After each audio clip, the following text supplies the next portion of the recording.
Hello F1 fans, welcome back to the F1 Masters podcast brought to you by AUBG Daily. Not as usual today, you are with me, Kalata. You might know me from some of the episodes, though this time I'm more sober than the last time that I was here. And as usual now, we have here Harry, Vasco and David. And today, what are we going to be talking about today, gentlemen? We're going to be talking about what are the best decades in F1 history. There's how much? 76 years now from this year history of Formula 1. So there's quite a long range of time to cover, but we have chosen, each of us has chosen what we believe to be the best decade in F1 history. And we're going to analyze them and see what makes them so great. So without further ado, I think we can begin with the first decade. Harry.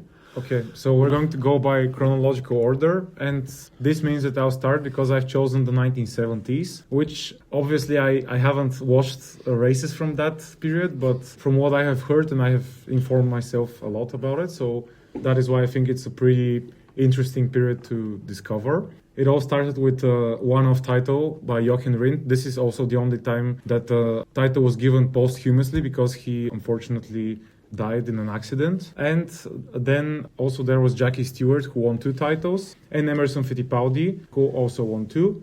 Niki Lauda also had 2, so this is the decade of the 2s, we can say, because 3 drivers had 2 titles in this decade. And other one-offs are James Hunt, Mario Andretti and Jody Scheckter. And in terms of teams, we can say that this was a successful decade for Ferrari, McLaren, also Lotus, and Tyrrell, because these are the only teams that got titles. Then in terms of drivers, as already said, there were the champions, but also other drivers such as, we can mention Ronnie Peterson and maybe Claire Regazzoni, Gilles Villeneuve, but he also drove in the 80s. I mean, he definitely made his mark on the 70s with Scheckter in 1979 when he won the constructors title with Ferrari.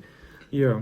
But we can say that there were some quite memorable seasons. Like, for example, the 1971 season, which was an intense battle between Jackie Stewart and Ronnie Peterson. Also, of course, 1976, which was portrayed in the movie Rush, which we all know, between Niki Lauda and James Hunt. Also, you can say, surprising title of Jody Scheckter in 1979. After that, his career ended in 1980. But also, in terms of innovations, this was a very important decade because the Formula 1 cars really developed during that period. Also, safety. There were some advocates for safety, such as Jackie Stewart, and a lot of new features were introduced. And there were, of course, in the beginning of the decade, a lot of, unfortunately, deadly accidents. But as the decade progressed, these became fewer, we can say. And this, also continued in the 1980s. What do you guys think about my choice?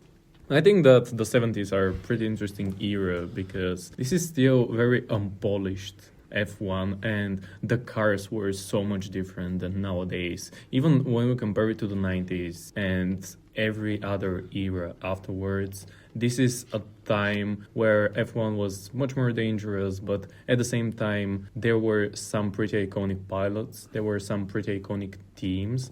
But I still think, even though it is really iconic, I still think that Formula 1 has not been on the same level as popularity, quality of the drivers or the cars, so that we can label it as the most iconic, the most memorable, and the best decade and era in Formula 1.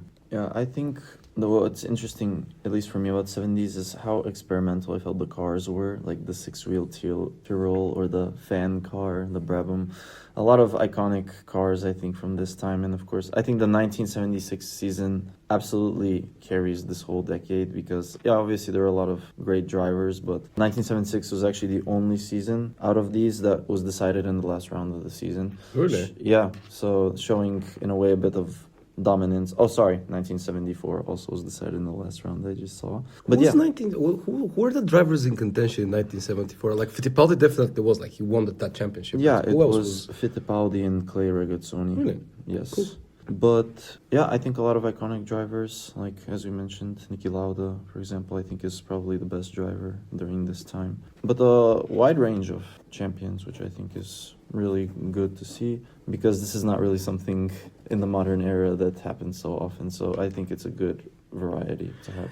It's definitely a good pick. I just want to like briefly mention because we were talked about the cars, but think about how many iconic cars this decade birthed, you know, because when it comes to my favorite car from that decade, I think that any Lotus easily takes the cake, you know, the 1970 Lotus, absolute masterpiece, you know, it's such a great car. 1972 Lotus, you know, they're very good cars. I think this was like the peak Colin Chapman, you know, designs and era and everything was happening then. And I also really like Fittipaldi. Like Fittipaldi is one of like my more niche picks for like one of the better like Formula One champions, at least of that decade. Fittipaldi has definitely been the one which I've like maybe got interested most about and read most about. But a very good decade. I would say it's a good pick. I don't think it's like genuinely the greatest, but I would say it's very up there. As you mentioned, we have Jackie Stewart, Jody Scheckter, we have Emerson Fittipaldi, and especially, I think, in that period, it is Niki Lauda, like the legend of Niki Lauda was born in that period, which is pretty significant for the sport and actually for the future of the sport, because we saw that during 2010s, for example, Niki Lauda was pretty detrimental figure for the development of the sport and for development of, let's say, the most dominant team that we have probably seen, like, for that period, and that is Mercedes. Yeah, I agree. Definitely. I know that it may not like seem as the best pick, but I just wanted to avoid the recency bias, and also I wanted us to discuss like as many decades as possible, just to, you know, compare. Yeah, definitely. Yeah, I like the fact that we talked about Niki Lauda last, because I think that gives us a very good ground to move to our second decade that we're going to be discussing with David, because as we know, Niki Lauda has been very instrumental figure in the 80s as well. So David? Yeah, my pick. I didn't just choose this to be different or something. I genuinely, even though I obviously did not grow up watching this era, I genuinely think that this is the most interesting era in F1 history, and this is the 1980s, because I believe the competition was incredibly close. I mean, when you look at the fact that there were 5 titles out of the 10 during the decade were decided in the final round, and 9 out of the 10 were decided in the final 2 rounds, shows the competitiveness. The only difference was 1985. We had 5 different champions, and actually 4 championship years were won by a driver that was not driving for the championship constructor, which I actually found quite interesting. This statistic is kind of carried by Nelson Piquet, in my opinion. Well, Nelson Piquet did it twice, yes, which is kind of funny, but I think this shows the level of competitiveness there was in F1 at the time. And, you know, obviously 1982, which is the season with most race winners in F1 history, with 11, and Keke Rosberg winning the championship. Even though if you look at his statistics, 1 pole, 1 win, 6 podiums, 0 fastest laps, you would think he had a decent season, like probably top 5 maybe or something, but he won the championship. So yeah, very competitive. And even in 1984, even though it's actually known for Niki Lauda versus Alain Prost and how there was a half-point gap at the championship, Niki Lauda did not get a single pole position throughout this season. He won the championship, which I think is kind of crazy, monumental stat. And on average, every champion would get 3 poles per season and 4 wins per season, which is, I think, quite a low amount, especially to today's standards. The only outlier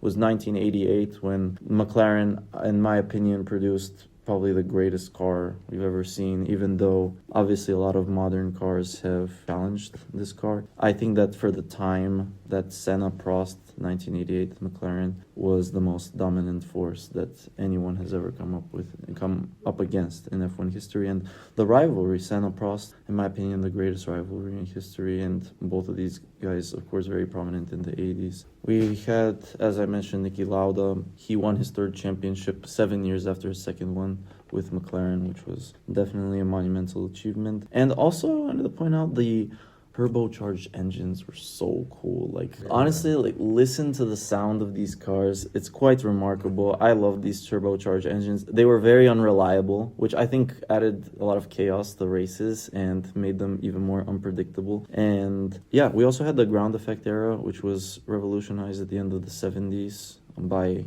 Colin Chapman, as we talked about earlier. But after 1982, with the deaths of Gilles Villeneuve and Riccardo Paletti in that season, the FIA removed ground effect and completely changed the cars into a completely different era after 1982, and the cars, instead of relying on downforce, were more focused on engines, which is why there were many teams like Brabham and Renault that capitalized on this. So I just realized I yapped a lot about this, but I really think that this decade is incredible. A lot of great championship battles, 1986, 88, 82, 83, I mean 87 81 as well. 87, yes. The list goes on and on. As I mentioned, 9 out of these 10 were decided in the final 2 rounds, so always drama until the end of the season, which is something I really enjoy. And the unpredictability of the season. Only Alain Prost won back-to-back championship in 85 and 86. The rest were all a different champion every year. I think it's a very good shout when it comes to this decade being, we saw a lot of icons being born, especially during that season. I think this was the moment when Williams really started to grow as a team and as a manufacturer. They won their first championship in 1980. Yeah, they basically opened the decade, with Alan Jones. And then, in 81 with Carlos Reutemann and Nelson Piquet, this championship fight is insane. Also, I think it's a good pick. I genuinely think it's a very good pick.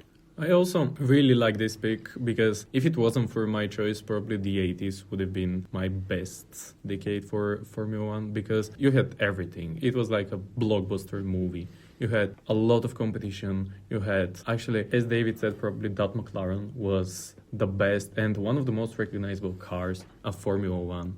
And we've had some amazing battles on the field. We've had some unforgettable moments and unforgettable rivalries because Senna and Prost, it is till this day probably the most fearsome rivalry. The most famous as well, I think. Yeah, in the history of F1. And when you combine that, as David said, with going tie to tie every season, almost every season, for the title, and you have a recipe for success. You have some pretty developing F1 in that time with some really talented pilots, which I think they were going the extra mile. They were always ready to push, even if it is outside of their limits. And that is why we have seen a couple of moments like during the 80s that have been pretty much memorized by every F1 fan till this day. And that is why I think that the 80s are probably one of the most reasonable shouts for the best decade in F1. I completely agree. I also think this is probably... There are many reasons why we can call this decade the best. And I think you already mentioned pretty much all of them. And also, let's mention that this was a decade pretty much dominated by the English teams, except Ferrari's 2 titles in 82 and 83. It was only Williams and McLaren. So and Brabham also won some drivers' championships. So this was... I didn't know Ferrari won 83. Actually, I didn't know. They won 82 and 83. 82 I know, but 83 I didn't. Who was running for Ferrari during that time? Was it Ternou? Yes, and Patrick Tambay. Okay. Yes, but they finished 3rd and 4th in the drivers, which is funny that they were actually winning the fight for the drivers' championship. We're on the verge of beating this in 2024, with Leclerc and 3rd and Carlos in... It's a good season. Also, this is the only season in F1 history where BMW won a championship as an engine manufacturer for Brabham, so fun fact of the day. And I think that the early 90s also bleed into this 80s era. I feel like until Schumacher's titles, that's when the era really shifts. But if strictly focusing on the decade, still there's a lot to take in. But now we can move on to our third selection, which is not the 90s, unfortunately. Even I can't believe 4 of us and no one chose the 90s. We were discussing a lot many great decades, iconic moments. But our next decade is the 2000s, and Kali, you can take it away. I mean, when we were talking about bleeding into from one decade to another, it is. I think that here we have very similar case with the 1990s and the beginning of the 2000s, because we could kick off the era with probably the most iconic part of the 2000s, which is Ferrari. Basically, the beginning of the 2000s, Ferrari won everything. There is genuinely no other way to put it, And I think that is why a lot of people consider, may argue with that, the fact that the 2000s were such an impressive period of time in Formula One due to this high dominance, but we're gonna reach to the part at which I will gradually disagree with that. But basically the year 2000 was the final match between Schumacher and Hakkinen. So Mika Hakkinen basically won the championships in 1998 and 1999. Although the 99 championship was, I would say, a bit of a modest achievement, given the fact that his closest combatant at the time, believe it or not, was not Michael Schumacher, but was Eddie Irvine. Michael Schumacher broke his leg that season. And at the end of and when the 2000s come rolling, Schumacher this time, he said, "This is why Ferrari picked him." He was like, "The team picked me. They made the entire team around me. I need to deliver a result." So he did. He pulled off an amazing 2000 season. Then in 2001, there was like some form of competition, but again, Schumacher was mostly leading the entire thing. I think Coulthard was the closest to him, David Coulthard. This was Mika Hakkinen's last season. His last win in China was also like during that time. But yeah, basically not a very remarkable season. Then we go to 2002, which is, in my opinion, one of the greatest like individual performances in Formula 1, because to this very day, Michael Schumacher remains the only driver in history to be on the podium in every single race in a season. This season, of course, had its controversies. Insert Austria, the Austrian Grand Prix, where Barrichello was instructed to let Schumacher pass for a championship. As a result, team orders were banned for how long were team orders banned after that? They were banned for quite a while until Fernando is faster than yeah. And after that moment, they realized that we can't control this. So they gave up on it. Yeah, but basically this was it. And then, like in 2003, we had a three-way championship fight between Juan Pablo Montoya, my favorite driver, Kimi Raikkonen, and Michael Schumacher. Michael Schumacher won, though it was very, very close, actually, at the end. Like underrated season. A very underrated season, I agree, definitely. Montoya definitely put out a performance which was very notable of giving a shout to. However, he did a lot of mistakes. Like the Williams that year was definitely very good. Williams were very good in the beginning of the 2000s. But yeah, basically, and then in 2004, Ferrari delivered the SF 2004, which is, in my opinion, one of the greatest cars in history. This car, I think, still holds some of the records in F1 history. It is genuinely a masterpiece. It looks beautiful. Because I was born in 2004, my grandfather was a client of Shell. He brought me a little Michael Schumacher 2004 car, and later I found it. I was like, oh my God, this is so amazing. And then we go to this part, the latter part of the decade, which I think this is where this decade really peaked. Because like in 2005, Fernando Alonso, amazing title, fought with Kimi Raikkonen. Schumacher was kind of on the background there, but he was still like best of the rest. And then from 2006 until 2009, there was a different champion every single year. 2006, Alonso versus Schumacher, the final round of Schumacher's championship fights, basically, because he returned in 2010, but he wasn't the same Schumacher. He wasn't driving the same car, not the same mindset, definitely. And then comes 2007. Probably my favorite season of all time. I rewatched the entire thing. I know a lot about it. This was basically where Lewis Hamilton was born. One of the greatest drivers of all time was conceived at that point. In his rookie season, he almost won. Again, reliability issues. Maybe his rookie inexperience also kind of gave way into his performance that season. But it was redemption day for Hamilton in 2008 when he managed to beat Felipe Massa, who was driving for Ferrari for the championship. 2008 is a very good season as well. It was a lot of great stuff happened. The final race,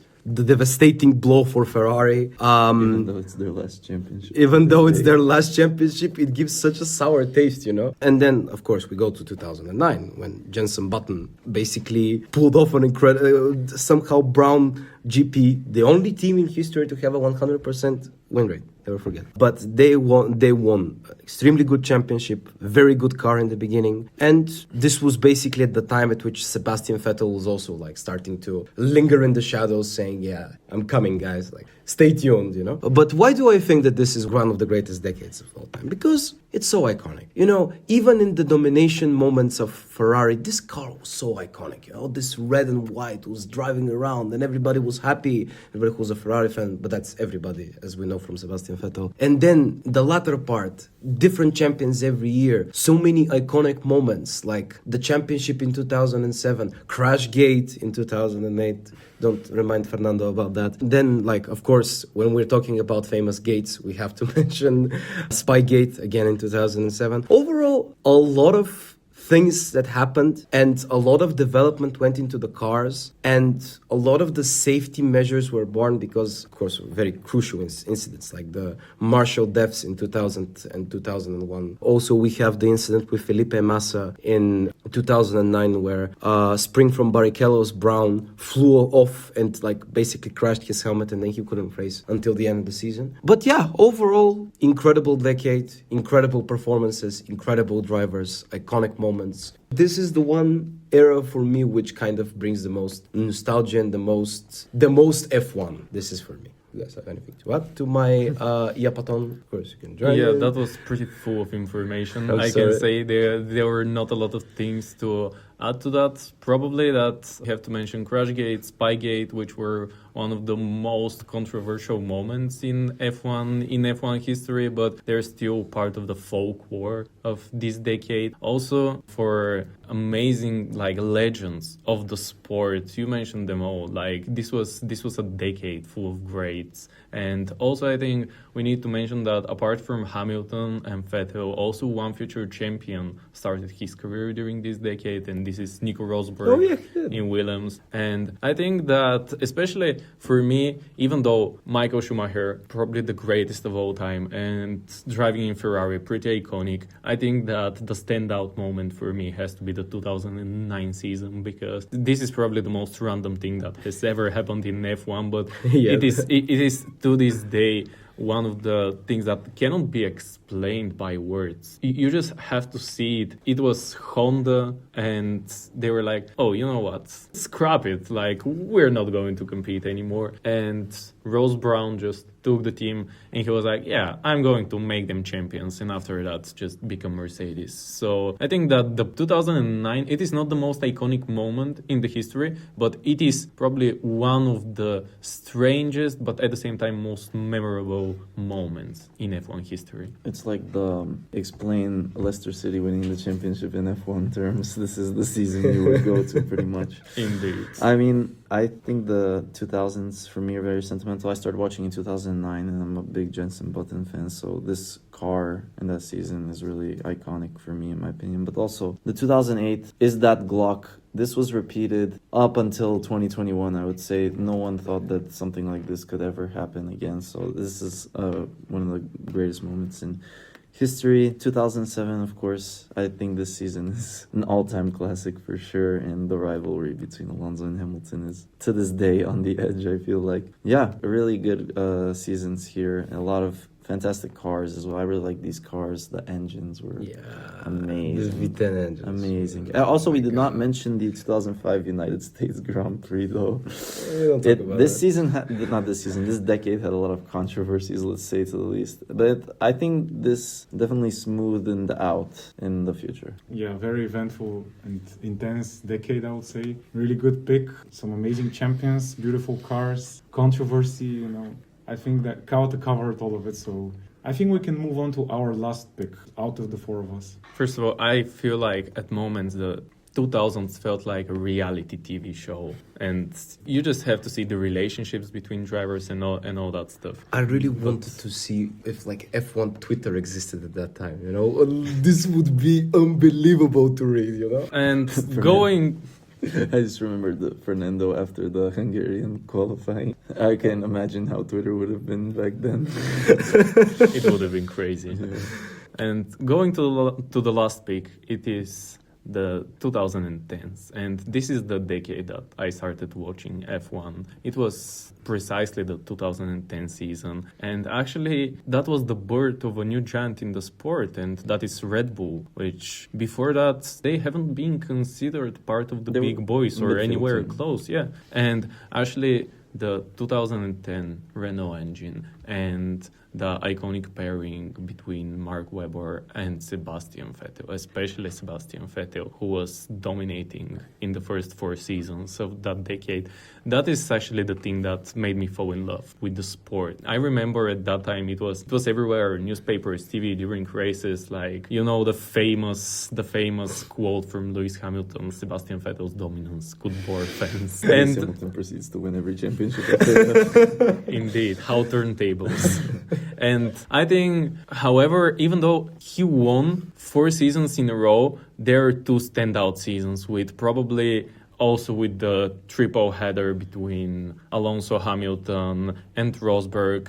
They are on the probably in top 3 finishes of the seasons of all time. And first of all, the 2010 season, like every time I hear Du Bist, Weltmeister, there are like goosebumps going through my body. And incredible season, absolutely unbelievable season. I watched a review of it the other day. Incredible season. Also 2012. Yeah, and 2012 with the amazing comeback drive from Sebastian Vettel. I feel like these season finals and all the amazing pilots that were on the grid at that time. You remember that Schumacher, he was brought back to the sport just for Mercedes, and there was something in the air during that period that made it so iconic. And even after that, like we saw that actually at the latter parts of that decade, it wasn't as good as in the beginning, but actually after the regulation changes and from 2014 to 2016, actually we saw a different kind of F1. But we saw probably one of the most dominant periods by a team. But at the same time, it wasn't boring because we had the battle, the controversy, all the issues and all the great races that we had between Lewis Hamilton and Nico Rosberg. And actually, Lewis won 2, Nico won 1, and with probably the most surprising retirement from F1 that we have seen in history, which till this day also remains really iconic. And after that, it was all going down till 2021 actually. But for that decade, I feel like just the first 7 years of the decade, it was something special. You just had to be there. And also with, even though Fernando did not win any of the championships, he was always there. He was always competitive. I feel like we've probably seen prime Fernando Alonso driving that not very good Ferrari, but still we've seen some amazing things from him. And with so many memorable moments, I feel like the 2010s are maybe because of personal bias or maybe because it just felt special. It is one of these moments like you just had to be there. That is why, for me, this is the most iconic decade of F1. The fact that you're talking about this decade without mentioning Max Verstappen is kind of crazy to me. The fact that you didn't mention Barcelona 2016 is insane for me. And that is one of the things I wanted to make it more of a discussion because everybody can add other things, but definitely the legend of Max Verstappen was born, and the youngest F1 driver ever, the youngest winner, and the guy that in the beginning everybody was like, oh, he's just a kid. There were the nicknames Verstappen and so on, but we actually saw that he would become one of the greatest of all time. And actually this is probably the decade where the most drivers that can be included in the GOAT conversation participated, because we have Schumacher, we have Hamilton, we have Verstappen, we have Vettel, we have Alonso, and the list goes on and on. Yeah, I mean, I love this decade because, as you mentioned as well, I grew up watching this, so it's very nostalgic, I think 2012 is the greatest season of all time, and I've always loved this season. And even, I remember, 2014 came, and we had this all hybrid era, and we're like, oh... And it's kind of like today how they hate the new regulations. But the rivalry between Hamilton and Rosberg is, I feel like maybe if Nico Rosberg was a little more successful, this could have overshadowed the Senna-Prost rivalry. But the fact that he at least won a championship, I think, made this rivalry reach a certain high. And even though he retired and the rivalry kind of ended early, it was undoubtedly like such an impactful moment. And yeah, even like the end of the decade, even though I know obviously the decade starts very strong, but the end of the decade, we had some really good races, I think, actually in 17, 18, 19, even Sebastian Vettel, although he did not win a championship, I think his attempts at winning a championship were very strong, and he did put up some good performances in some iconic races. And we even had, at the end of the decade, a lot of current day stars being on the grid and starting to compete, like, as you mentioned, Max Verstappen, but also Charles Leclerc, Lando Norris, George Russell. Yeah.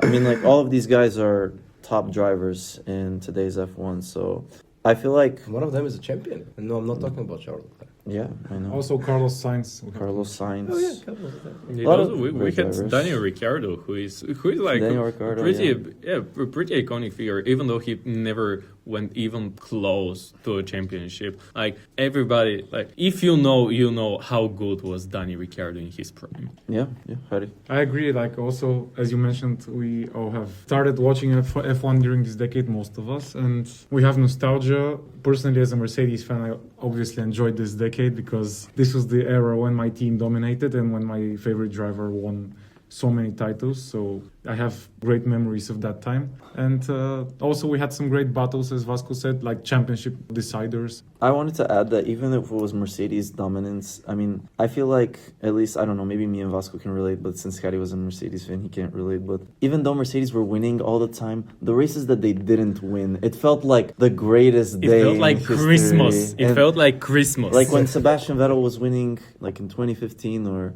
Daniel Ricciardo in 2014, or the 2016.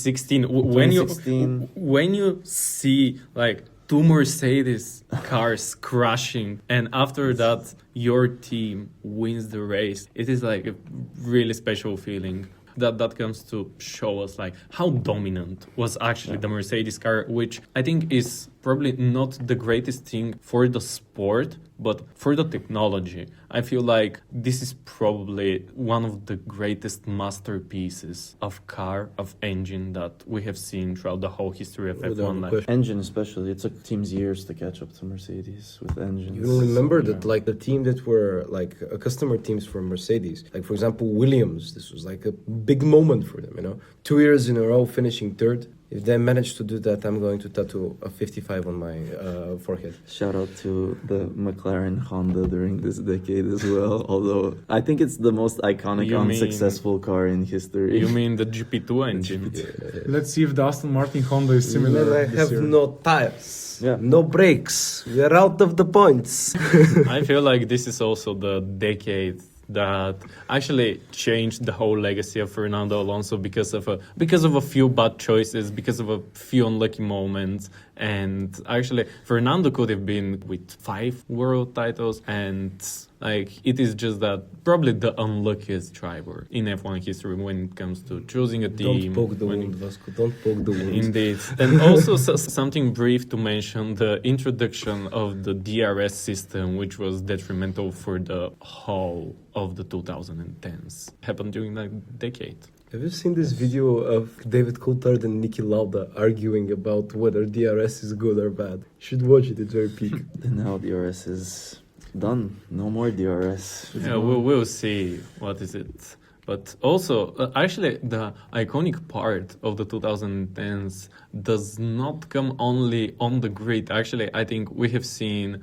I don't know if you have watched it, but the season recaps from 2010, 2011, 2012, and 2013 are like my favorite F1 content ever, with like Eddie Jordan, David Coulthard. It was the BBC recaps. I feel like I need something like that right now. I'm sick I'm sick and tired of social media. Give me that. Give me 1 hour of one of the most iconic people in F1 history talking about the sport, discussing it with some super dramatic music and some super spicy moments, but not overly dramatized as Drive to Survive. Also this decade, the birth of Drive to Survive, which actually, how did we forget about that? Actually, I think it brought a lot of people, a lot of new people to watching F1. Absolutely. And also actually the acquisition of Liberty Media, of the sport. I think that was also pretty detrimental, and that actually, even though some people may not like them, some people may like them, but they actually modernized the way the sport is presented, which brought like a lot of new fans.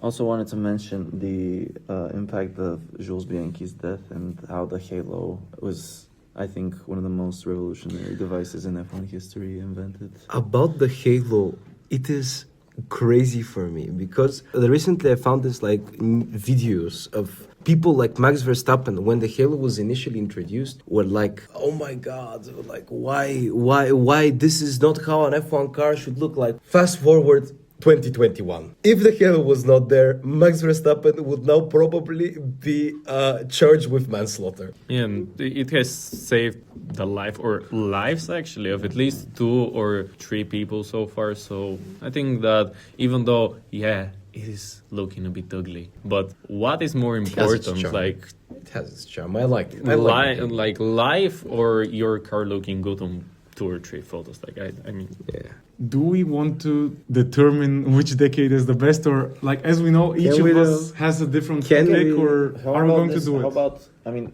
because everyone has their own, how about everyone says what's their favorite out of the other people's ones? Or I think we can do it even better. Like we can rank them, but without our own pick. Like first place it would get 3 points, second place would get 2 points, and the last one would get 1 point, and the decade with most points would win. Okay. Are you fine with that? Sure. Okay. Yeah. Okay, yeah. So I think we can start from Kalata. You have 70s, 80s, 2010s. I think it's relatively easy when I have these decades like on my hand. I think that like the 1980s, like from these, definitely the first one. Second one, I think the 2010s. Everything we said, but plus I think recency bias kind of also affects me here, but like 2010s, second place. And on last place, I would put the 1970s. Again, not a very bad season. It's just with what I'm given, I will definitely choose the 2 above the 70s. Okay, I can go as well. I'll also put 70s in the last place because I just think that all of the seasons after are just, I think, monumental and much more impactful, I think, than the 70s. Also, I still think that 70s they're very underappreciated. Same goes for 60s and 50s. It's just,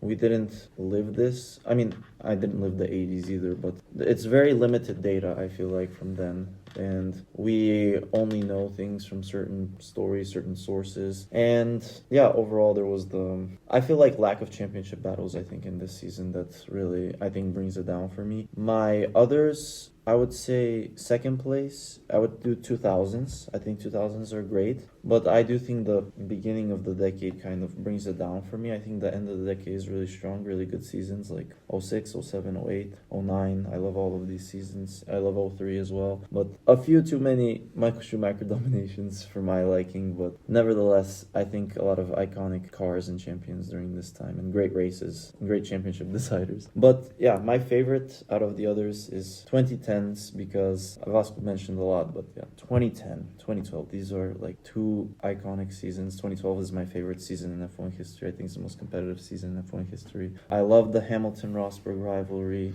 and even at the end of the decade, I still found some appreciation for, I think, Mercedes versus Ferrari. It was an underrated championship battle, and although it would dwindle down in the end, there were a lot of standout moments. And also the cars, like 2017, the aerodynamic new regulations. I think these cars were fantastic to look at. So, and revolutionary. These broke records, these cars. So yeah, I think a lot of impactful things happened during the 2010s, and I grew up with it. So yeah. And for the 2010 season, like, it is crazy when I think about it from the perspective nowadays that 4 people were entering the Abu Dhabi Grand Prix, the last Grand Prix of the season, with a mathematical chance of winning the title. Even though we had triple header, a battle of 3 people during the last season, I think that I'm not sure that in our lifetime we would see like 4 people battling for a championship till the last race of the season. I also forgot to mention 2011 Canadian Grand Prix, greatest race in F1 history. Yeah. I also wanted to mention this. Absolutely. Yeah, this is also in this decade, so yeah, I had to include it. So for my ratings, I feel like the 70s, great decade. It is just that it never stood a chance against modern F1. I think that this is the biggest issue. And for 2000s, I really love that decade, and I love the competitiveness, the change, the chaos, the crash gates, spy gates, all the scandals. But I feel like I have to give the crown to the 80s just because of everything that we have mentioned so far. This is one of the pearls of the F1 history. So that is why I would give my 3 points to the 80s. Okay, I have a really tough choice because all 3 decades that you've picked are great, and now we just have to like go with what I feel is best. So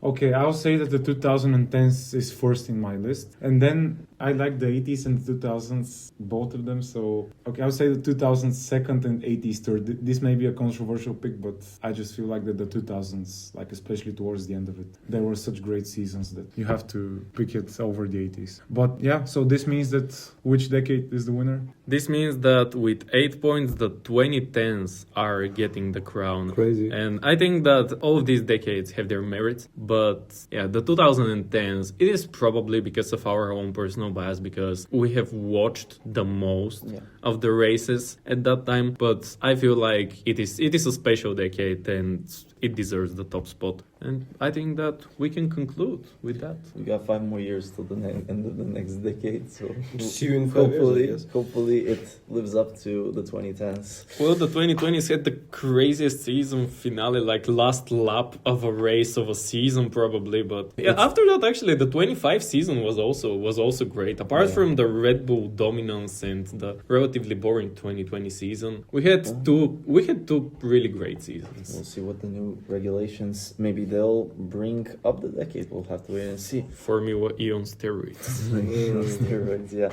But this is all for today from us. We look forward to... I forgot our own outro. We look forward to... The next episode. Till then, like, subscribe.